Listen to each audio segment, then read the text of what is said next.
Well, the tyre is finally meeting the road on South Africa's presidency of the powerful G20 bloc of nations. The first in a series of meetings got underway in Johannesburg today, with issues such as ending illicit financial flows by wealthy individuals and corporations taking center stage. The illegal movement of money to avoid paying tax is estimated to cost Africa about $88 billion. Business editor Xolani Mbanjwa has more. Central Deputy Bank Governors and Deputy Finance Ministers, including international heads in various of these countries, are currently meeting in Johannesburg in what promises to be a series of important meetings for the country.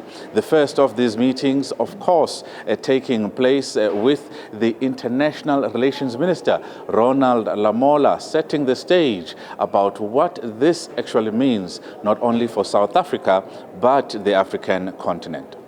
Poverty and weak economic growth remain a challenge for many countries, especially in Africa and the developing world.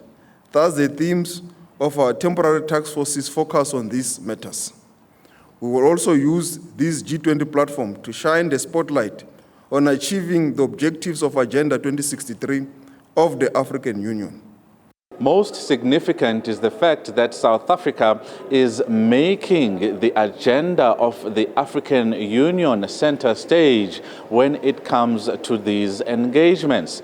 Many of the decisions that we are taking here have a direct effect on their lives. For example, we have a working group on health issues. And in the Brazilian presidency, we discussed the formation of a coalition for the production of vaccines at the regional and local level. So this has a direct impact on the lives of people. In Brazil also, we discussed the question of the qualification of teachers in the public education.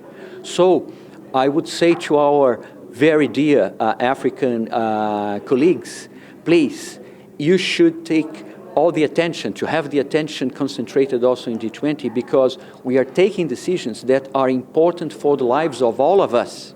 One of the major issues that will come under discussion at this G20 meeting is the unfair practice of major corporations and companies on the African continent who are engaged in illicit financial flows, where they are estimated to taking out $88.5 billion a year without honoring tax obligations for various African countries. What we are telling the members of the G20 is that all of them should support the ongoing work at the United Nations for a framework convention on international tax cooperation.